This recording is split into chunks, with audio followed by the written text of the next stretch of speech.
So in today's postural tutorial, I'm going to give you some tips on how to practice the crow. Now, this is one of my favorite yoga poses of all time, and I've actually been doing it since I was around 6 years old. I didn't learn it from a yogi at all. Instead, I saw a breakdancing show on TV when I was a little kid, and I saw somebody do the pose, and I tried it afterward and was able to figure out how to get into it. So I've been practicing it for a very long time, and even despite that fact, it's never lost its entertainment value for me. I think it's an absolutely amazing pose. It's really great because it builds upper body strength in your shoulders as well as your core body. It increases flexibility in your inner thighs as well. And it's just a really great, fun posture to take your mind off of other things. Now today we're going to start with just a few pre-stretches. Before you do the crow, it's good to loosen up your wrists. It's also good to open your outer hips and your inner thighs so that you have the mobility to do the posture itself. So for now, if you will, extend your arms forward and then rotate your arms so that your thumbs face down and your palms face out. Cross one wrist over top of the other and interlace your fingers. Now slowly rotate your thumbs toward your face and just pause at a spot where you feel some resistance. It could be further back like this, or your hands may come closer to vertical. Let's find a twist that you can handle. For the next few moments, just relax and hold the twist. Now spin your knuckles back toward your face to take your hands out of that position. And then cross your other arm over this time and interlace. Everybody's wrist mobility is different, so you might sort of find a stopping point here. So you can sort of explore. As the elbows drop down, you rotate your hands around until your knuckles face toward the ceiling. So long as you're getting some rotation in your wrist, you're good to go, so don't force anything or strain.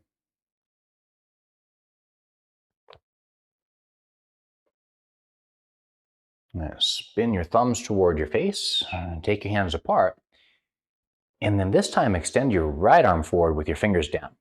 Grab a hold of the fingertips and just press forward with your palm. This one, of course, stretches all the muscles in your forearm. Release that side and turn your other fingers down. Grab a hold of the fingertips and press your palm forward. What you're looking for is a really solid opening right across the front of the forearm. Now the next does just the opposite. Hook your fingers down toward the floor. And then once you've done that, grab the top of your hands, sort of near the middle portion of the hand itself, and just pull that back as you press your wrist forward. This one will stretch the top of the forearm.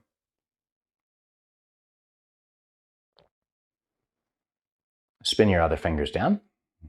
Grab the midpoint of the hand there. Pull it towards you as you press your wrist forward.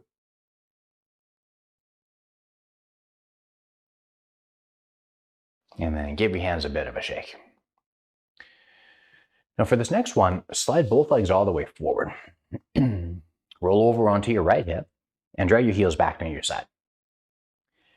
Slide your right leg over to the right and your left leg over to the side. Now walk your hands ahead so that your torso is positioned right between your legs and lean forward into it. And if you're able to, take your elbows all the way down to the floor. Now, that's not altogether necessary, especially at this point. This is a really great precursor to the crow because it opens your outer hips. It also opens the inner thigh muscles on your left leg. And it slightly flexes your spine. Those are all ingredients you're going to find in the full posture. For now, just get really, really heavy and sink down through your belly and chest.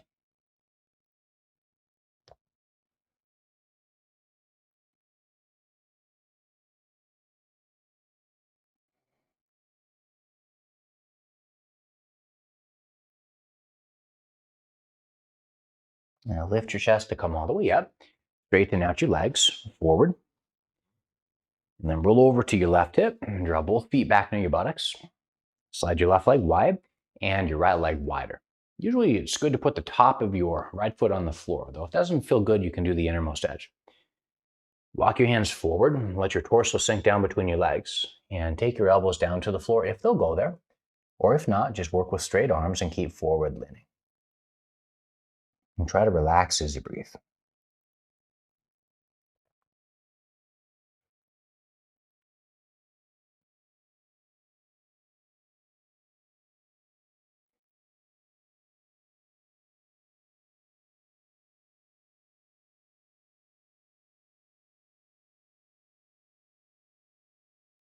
So in a standing position, the arches in your feet protect your ankles and your knees, and your toes prevent you from falling forward. Whenever you do start to tip forward, you can dig your toes into the floor. So if you will, come up, and we're going to learn how to use the hands like feet. So if you will, just come to a kneeling position for just a moment with your knees a bit wider than your hips. Plant your hands on the floor, and today take them a little wider apart. Take them about outer hips distance wide, and just lift your hips off of your heels for now. Now for the moment, take some awareness down to your fingertips. And like tiger claws, dig your fingertips into the floor. Now as you do that, you'll feel the inner portion of your palm beginning to arch a little bit. And that's good, that's exactly what you want. So keep digging your fingers into the floor. As you dig those fingertips down, lean a little weight ahead until you feel more pressure in your fingers. Now as you rock your way backward, press the heel of your hand down into the floor until you feel less weight in your fingertips. And then move back and forth as you shift your shoulders forward toward your fingertips, dig your fingertips into the floor. As you rock your way backward towards your palms, press the heels of your hands down into the floor. As you rock forward, press fingertips. As you rock backward, press the heels of your hands down. And for the next few moments, just keep moving back and forth.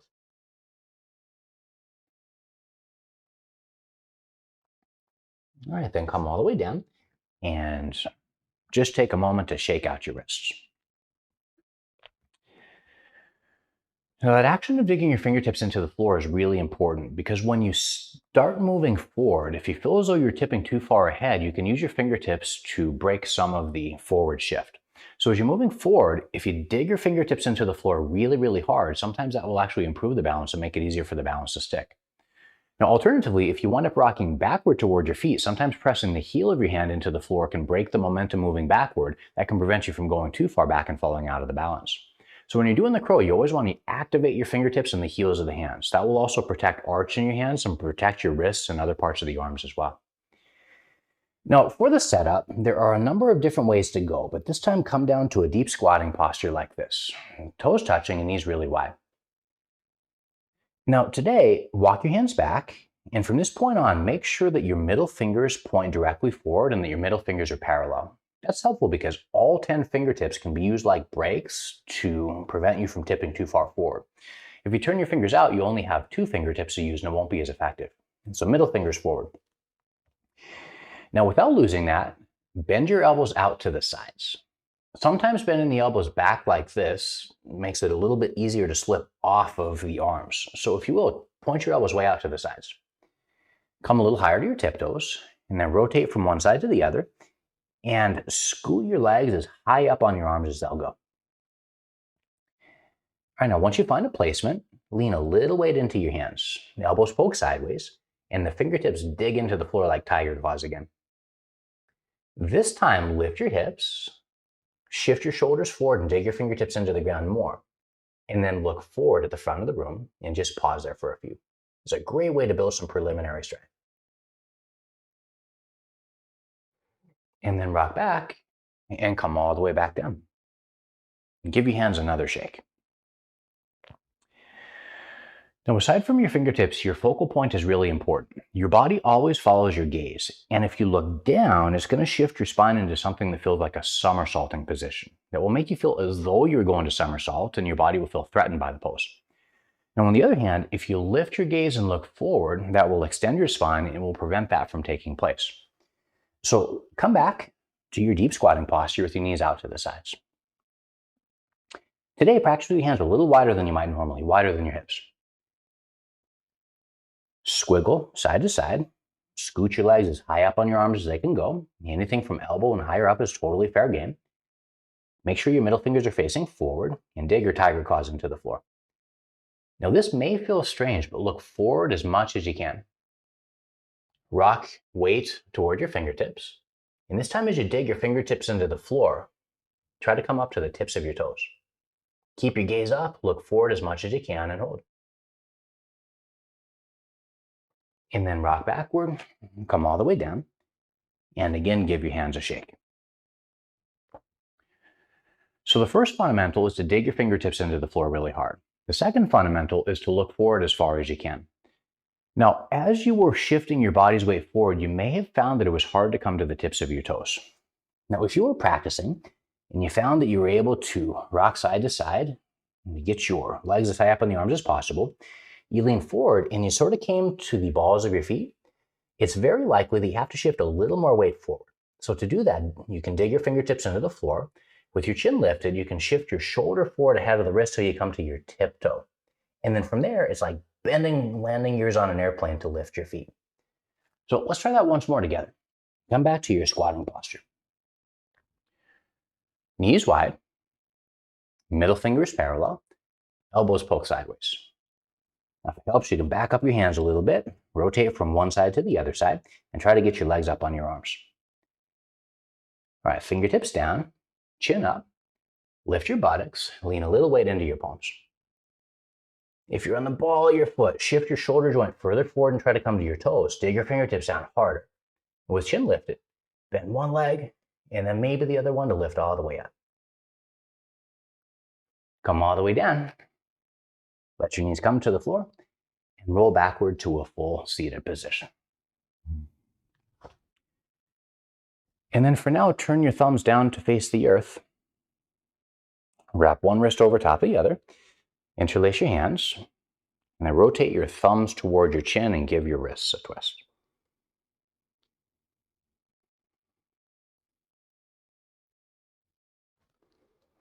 Repeat. Same posture on the other side. Sometimes the rotation feels really, really nice in the wrists after having put some weight on the hands like that.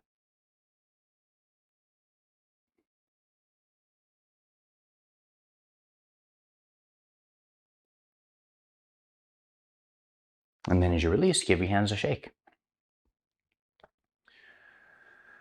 So fundamentally, there's a few important things to focus on the crow.